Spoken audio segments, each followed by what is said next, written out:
acerca da genética molecular. Agora a gente vai começar a ver as transformações que acontecem a nível de material genético. Pensando nas transformações que acontecem de DNA para RNA, de RNA para uma proteína, tá? Lembrando das funções da molécula de DNA e de RNA, tá?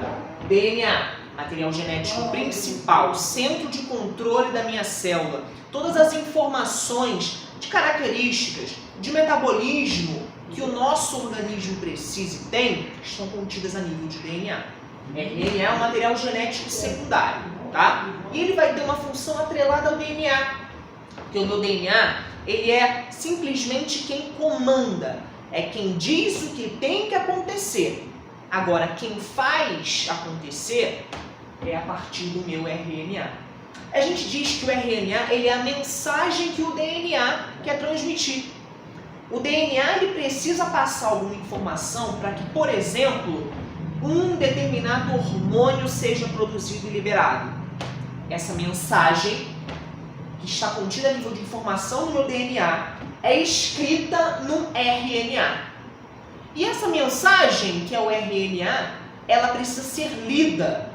E essa leitura, essa tradução, acontece na síntese de uma proteína. Então, gente, o esquema é o seguinte: o DNA tem a informação, alguma coisa precisa acontecer. Essa informação ela precisa ser escrita numa molécula de RNA. A mensagem é escrita na forma de uma molécula de RNA. Essa mensagem agora precisa ser lida, precisa ser traduzida sob a forma da síntese de uma proteína. Beleza? Esse é o esquema das transformações que acontecem a nível de material genético. Que transformações são essas, professor? Replicação, transcrição e tradução. Replicação é a síntese de uma molécula de DNA a partir de outra. Em que momento a minha célula precisa realizar replicação? No momento da divisão celular, cara. No momento da divisão celular, eu preciso duplicar o meu material genético, duplicar as minhas organelas, para que a célula possa se dividir em duas. Com um DNA, a outra também com um DNA, e cada uma com as suas organelas, tá? Então, a síntese de um DNA a partir de outro, para que aconteça a divisão celular, é chamada de replicação. Agora, quando o meu DNA precisa passar a informação que está nele contida para a síntese de alguma proteína que vai ser usada na conversão de um hormônio, de uma enzima, por exemplo, essa mensagem é a nível de RNA. A partir da transcrição, que é o DNA passando a informação, escrevendo a informação na forma de uma molécula de RNA. Essa é a transcrição. Quando o meu RNA ele vai ser lido, quando ele vai ser traduzido, a informação dele será traduzida, acontece uma tradução sob a forma da síntese de uma proteína. Vamos ver como é que isso acontece. Se liga. Replicação do DNA. Replicação do meu material genético, DNA. A célula precisa se dividir. Ela está com sinalização para entrar em processo de divisão celular. Beleza. Precisa multiplicar o seu DNA. Precisa duplicar o seu material genético. Vou duplicar o meu material genético. Isso acontece com o auxílio de enzimas. Tudo, galera, guarda isso no coração. Tudo no nosso metabolismo acontece a nível de proteína. E as enzimas são proteínas com papel catalítico, com papel de acelerar uma reação química, tá? Não diferente, a replicação também depende diretamente das enzimas. Eu tenho algumas enzimas envolvidas. Lembra da conformação do meu DNA? O meu DNA dupla fita, mas essa dupla fita ela está em formato helicoidal. É uma dupla hélice. Para que aconteça o processo de replicação, essa dupla hélice precisa ser desfeita. E aí entra a minha enzima girase. Como o próprio nome diz, ela faz esse giro da minha molécula de DNA. Ela torna a minha molécula de DNA em um formato retilíneo. uma fita dupla não helicoidal, tá? Esse é o papel da girase. Depois, uma outra enzima chamada de helicase entra em cena, quebrando as ligações de hidrogênio das bases nitrogenadas que estabilizam a minha dupla fita. Lembram que a minha dupla fita ela está estabilizada por ligações de hidrogênio entre as bases nitrogenadas? A helicase quebra essa ligação. A helicase veio, quebrou essa ligação, entra em cena uma outra enzima chamada de DNA polimerase. É ela que vai realizar a polimerização da nova fita de DNA. Como? Realizando ligações entre as bases. Gente, se liga. Se eu tenho uma sequência de bases na minha fita molde com adenina, timina, citosina e guanina, quem são as bases que vão se ligar na nova fita? As bases conjugadas. A adenina vai estar se ligando a timina, timina a adenina, citosina a guanina e guanina a citosina. É isso que vai acontecer a partir da DNA polimerase. Ela leva os nucleotídeos que tem a base nitrogenada equivalente àquela da minha fita molde. Questão de prova, gente. Ele te dá a sequência das bases AA, TT, CG, CG, TT, AA da minha fita molde e pede para você indicar qual vai ser a nova fita. Cara, é só você fazer equivalência de bases. Lembrar que A se liga com T, T se liga com A, C com G e G com C. E você consegue escrever a sua nova fita de DNA. Super moleza. Isso acontece, gente, nas duas fitas da minha molécula de DNA molde. As duas fitas servem de base para a confecção do meu novo DNA. Lembrando, são feitos dois novos DNAs. Porque esses dois novos DNAs, um precisa ir para uma célula no momento da divisão celular e o outro vai para outra célula, tá? Por isso que eu uso as duas fitas do meu DNA molde para servir de base para a inserção da nova fita pareada, tá? Depois que a DNA polimerase trouxe as bases nitrogenadas dos nucleotídeos equivalentes, galera, a ligase entra em cena refazendo as ligações de hidrogênio entre as bases nitrogenadas das fitas de DNA molde com a nova fita. No final das contas, depois que eu termino esse meu processo replicativo, eu tenho duas moléculas de DNA, fita dupla, mas de um lado eu tenho uma fita de DNA molde, do outro lado eu tenho uma fita de DNA recém-sintetizada, uma fita nova. Cara, o que isso significa? Gente, pega só. Significa dizer que a replicação do meu DNA é semi-conservativa, porque eu conservo a fita molde na minha nova molécula de DNA. Beleza? Tranquilo? Vamos dar seguimento falando sobre a transcrição? Que a gente viu que é a síntese de um RNA a partir do meu DNA, quando o DNA precisa enviar uma mensagem para que alguma coisa aconteça, tá? Tem então o meu DNA e a partir dele vai ser transcrito uma fita de RNA.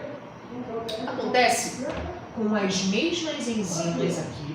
A diferença é que ao invés da DNA polimerase, vai entrar em cena RNA polimerase, porque vai levar nucleotídeos de RNA. Beleza? Então, olha só. Entra em cena a girase para tirar a conformação helicoidal daquela minha fita de DNA. Entra em ação a helicase para quebrar as ligações de hidrogênio entre as bases que estabilizam aquela dupla fita. Entra em cena a RNA polimerase.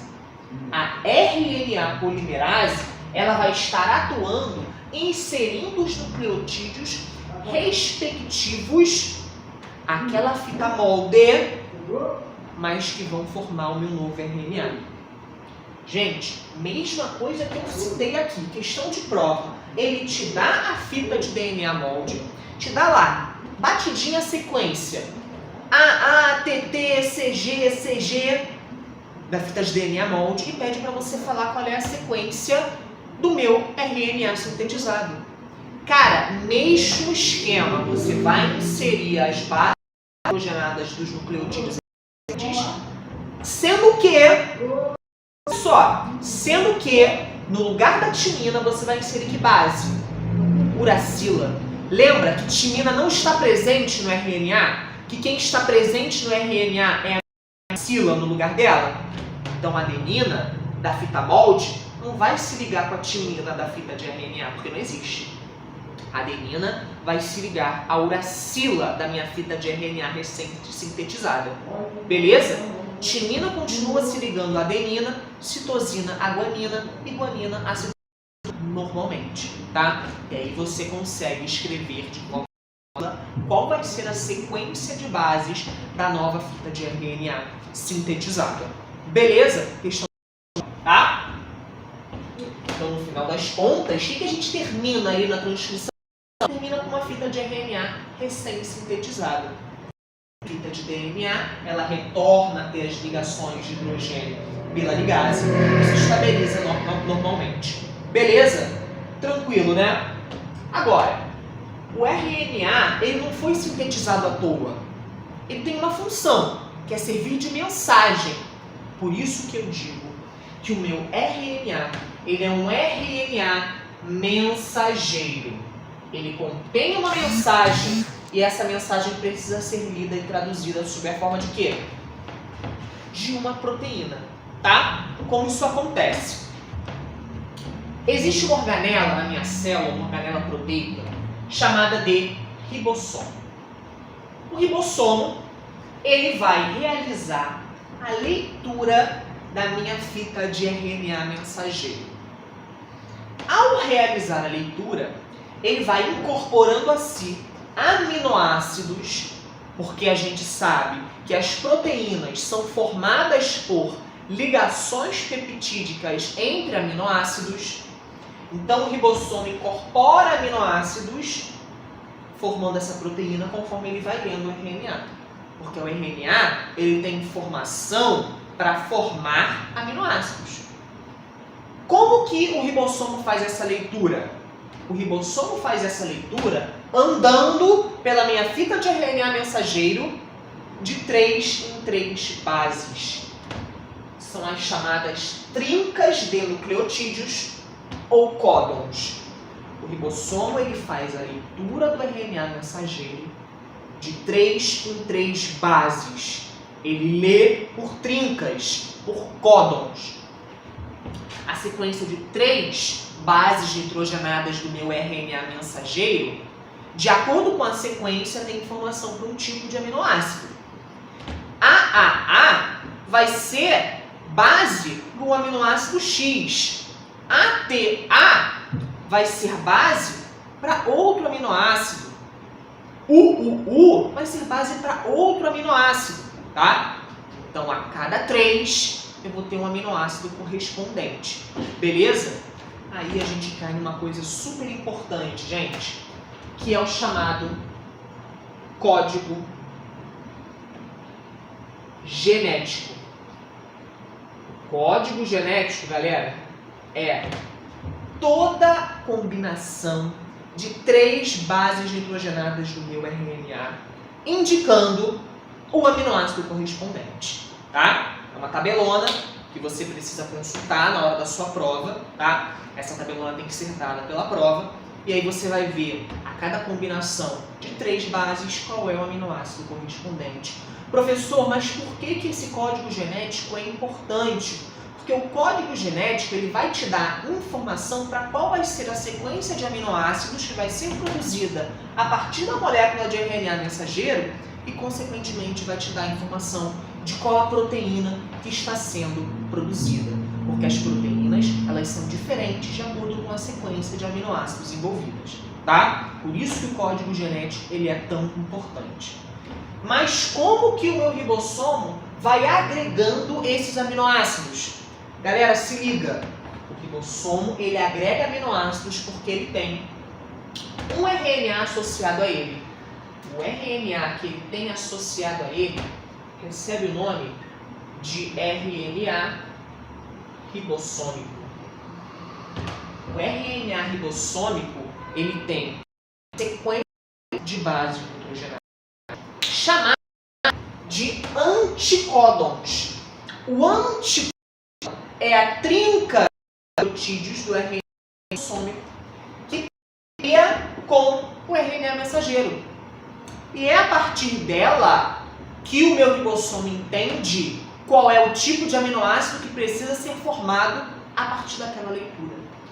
Quem é que traz esses aminoácidos ali para formar essa proteína? É um outro RNA.